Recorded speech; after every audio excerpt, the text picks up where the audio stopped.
ETF index mutual funds నేర్చుకుని stock మార్కెట్లో రాణించాలనుకుంటున్నారా? వెంటనే ఈ నెంబర్కి కాల్ చేయండి.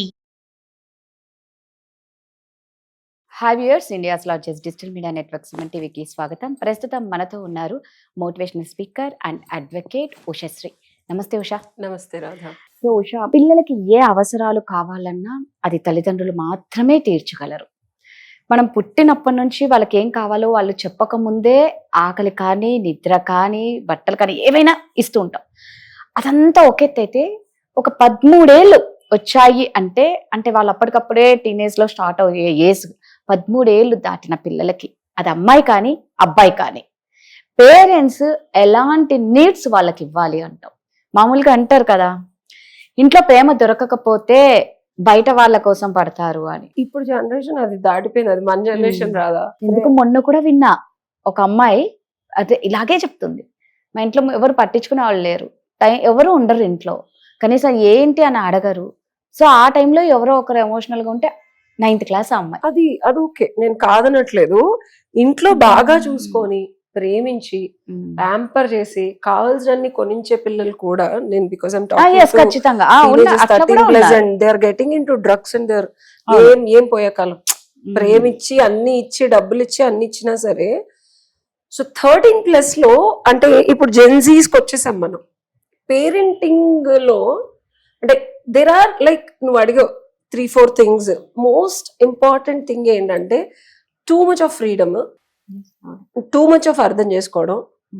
వాళ్ళు ఏదైనా కింద పడితే వాళ్ళే లెగుస్తారు. నో, వాళ్ళకి లెక్చర్ ఇస్తారు మన వాళ్ళు. Especially half Indian half American లో అరుస్తారు ఏదన్నా తల్లిదండ్రులకి. అది కామన్. అంటే పిల్లలకి అంటే వద్దన్నా కాదన్నా నేను ఆ సిచ్యువేషన్ లో ఉన్నా అరుస్తాను. బట్ కాకపోతే వీళ్ళు ఇతరత్ర వాటికి వెళ్లకుండా మనం కూడా మార్చుకోవాల్సిన సందర్భాలు ఏంటంటే, ఫస్ట్ మనం ఒక లెక్చర్ లాగా కాకుండా ఒక కన్సల్టెంట్ గా, అంటే దాన్ని ఏదో పక్కనాడి మీద రుద్ది నువ్వు కల్చర్ ని చెప్పాలి, పూజలు పునస్కారాలు. వాడికి హాబీస్ కి ఇప్పుడున్న పరిస్థితుల్లో వాడేం చేద్దాం అనుకుంటున్నాడు అనే దానికి కూడా స్పేస్ ఇవ్వాలి. ఇస్తూనే కొన్ని బౌండరీస్ పెట్టాలి. హౌస్ రూల్స్ అని, యుఎస్ లో మనకి హౌస్ రూల్స్ అని ఉంటాయి. So you have your freedom, but కానీ ఇంట్లో మాత్రం నువ్వు ఇలానే ఉంటేనే నీకు ఇక్కడ మనుగడ ఉంటుంది అని. ఇంకోటి బిగ్గెస్ట్ ఫ్లో నేను చూసింది ఇండియన్ పేరెంట్స్ లో, ఎస్పెషల్లీ టీనేజ్ లో, మనకి ఫైనాన్షియల్ రెస్పాన్సిబిలిటీ కానీ కిందకి 29 ఏళ్ళు 30 ఏళ్ళు వచ్చినా అమ్మ బాబులు, అఫ్ కోర్స్ నేను డబ్బులు తీసుకుంటాను, అది వేరే విషయం. డబ్బులు తీసుకోవడం వేరు, కంప్లీట్ గా పేరెంట్స్ మీద ఆధారపడి. మా మదర్ నాకు చిన్నప్పటి నుంచి లైక్ 6-7 ఇయర్స్ నుంచి ఒక 10 రూపీస్ ఇచ్చి అందులోనే నూనె, బియ్యము, పప్పు అన్ని తీసుకురమ్మనేవాళ్ళు. అసలు 10 రూపాయలు, it was like I use to calculate. Okay, అప్పట్లో 6-7 ఇయర్స్ కి ఓకే 2 రూపీస్ కి ఇది, 3 రూపీస్ కి ఇది అని క్యాలిక్యులేట్ చేస్తే ఇచ్చింది. So she taught me. ఒక రోజు నేను పావలా పెట్టి కొనేసుకుంటే చచ్చట్టు కొట్టింది. ఏం చూస్తుందిలే అమ్మ, పావలా పెట్టి కొనుక్కుందామని. సో ద ఫినాన్షియల్ లిటరసీ అనేది చిన్నప్పటి నుంచి నేర్పించాలి. నేను అందుకే ప్రతిదీ లెక్కలు ఉంటాయి. మై విజన్ కానీ, నేను పెట్టే ఇన్వెస్ట్మెంట్స్ కానీ, ₹1 ఎదుటోడి దగ్గర తీసుకోకుండా at least I created my life. 9 years back ఇల్లు కొనుక్కున్నానంటే it's not a small thing. Financial literacy when you don't, చిన్నప్పటి నుంచి నువ్వు టీచ్ చేయలేదు. సరే వదిలే, టీనేజ్ కి వచ్చిన తర్వాత అట్లీస్ట్ వాళ్ళకి డబ్బులు డ్రగ్స్ కో లేకపోతే ఇంకోటో వెళ్తున్నారంటే అబండెన్స్ ఆఫ్ మనీ ఇస్తున్నారు.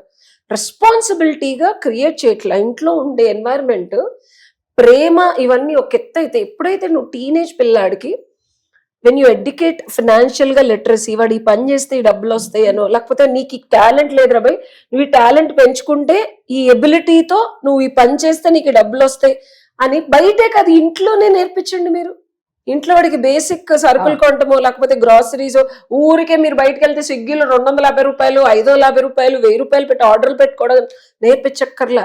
ఆ ₹1000 ఇంట్లో ఏ పని చేస్తే వస్తుంది. అలా మీరు కనుక చేయగలిగితే మెయిన్ బాధ్యతారహితంగా విచ్చలవిడితనం పెరిగిపోతుంది. That's one thing. Second thing ఏంటంటే, మెంటార్షిప్ ఈజ్ డిఫరెంట్.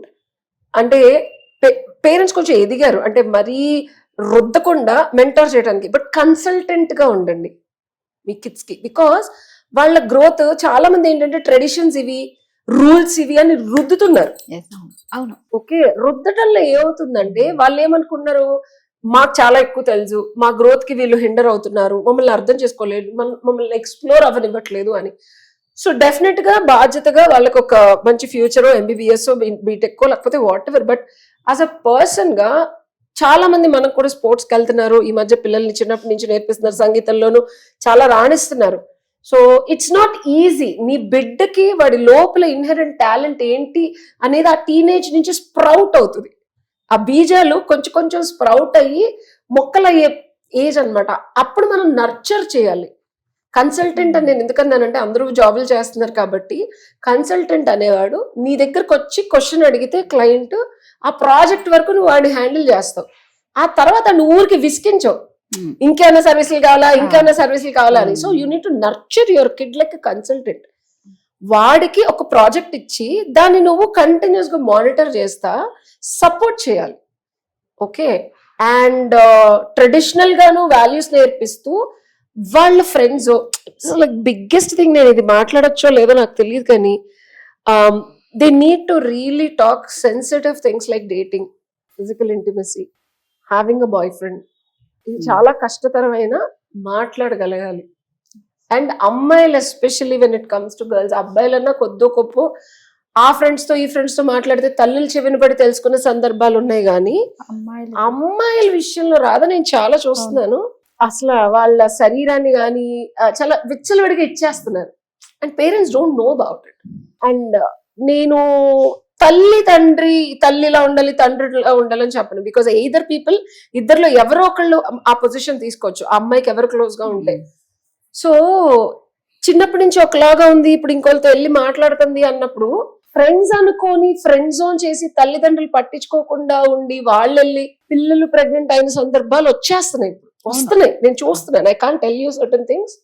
బట్ అలాంటి సందర్భాలు తెచ్చుకోకుండా, అమ్మాయి శరీరం చాలా ఇంపార్టెంట్, మన బిడ్డ కదా. 14-15 ఏళ్ళకి శరీరం అలా అయిపోతే 40 ఏళ్ళకి 50 ఏళ్ళకి ఆ పాప పరిస్థితి ఏంటి?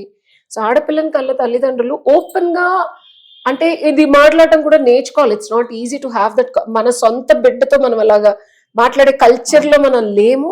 ఆ బిడ్డ కూడా మన దగ్గరకు వచ్చి అంత ఈజీగా చెప్తుందా అనే స్థితిలో కూడా ఆ బిడ్డకి మనం క్రియేట్ చేయాలి. లేకపోతే ఇలా కౌన్సిలర్స్ దగ్గరికి వాళ్ళ దగ్గరికి ఆ కల్చర్ లో షాక్ లో ఉన్నాం మనం. మన పర్సనల్, మన అమ్మాయి ఎవరితో ఉందా అనేది కౌన్సిలర్ కి చెప్పడం ఏంటి? సొసైటీలో చూసే వాళ్ళు ఎలా అనుకుంటారు? నా కూతురికి ఏమన్నా ఉందా అనుకుంటారా, పిచ్చా అనుకుంటారా, లేకపోతే ఇంకేదన్నా అనుకుంటారా అనే సొసైటికల్ కండిషన్ లో ఉన్న తల్లిదండ్రులు అలాంటివి రాకూడదంటే అమ్మాయితో మాట్లాడగలగాలి. అమ్మాయి ఎవరన్నా నిన్ను ఇష్టపడుతున్నారా, లేకపోతే టచ్ చేస్తున్నారా, అసలు ఏంటి నీ personal life of a teenager is very important. రాదా ఇది రాసుకో, అండర్లైన్.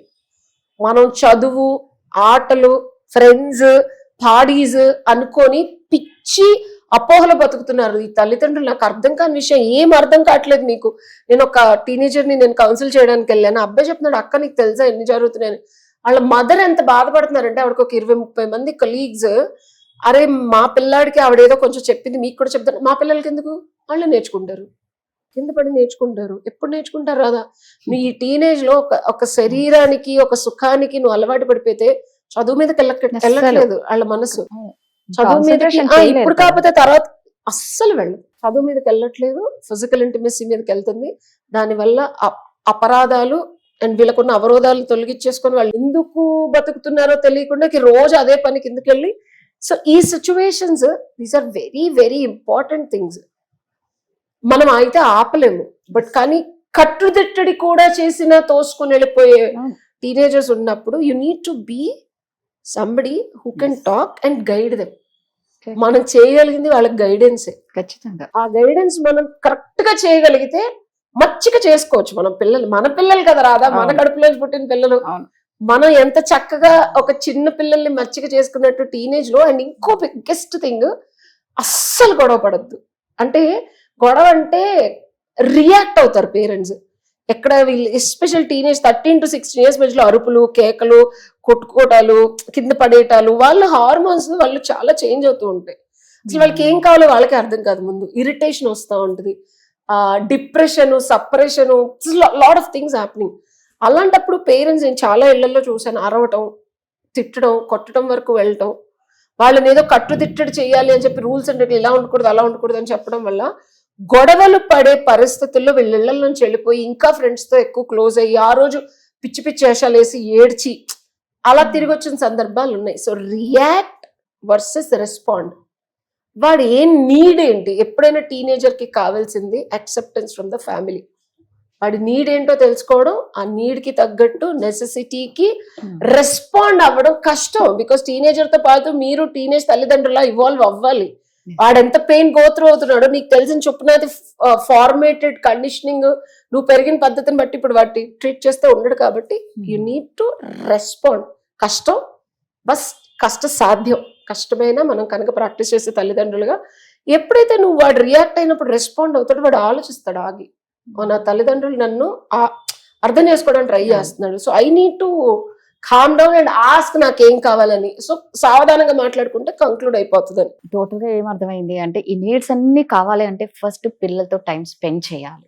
పిల్లలకి ఒక టైం మీరు తీసుకుంటేనే మనం పిల్లలకి ఏం కావాలో అవి చేయగలుగుతాం. ఇప్పుడున్న బిజీ లైఫ్ లో అందరు హడావిడి అయిపోయి మాకు అంత టైం లేదని అనుకుంటున్నారు. కానీ టీనేజ్ 13 years దాటిన తర్వాత పిల్లల్ని మనం కంటికి రెప్పలాగా కాపాడుకోవాలి. ఇప్పుడున్న పరిస్థితుల్లో దయచేసి పిల్లల కోసం టైం ఇవ్వండి.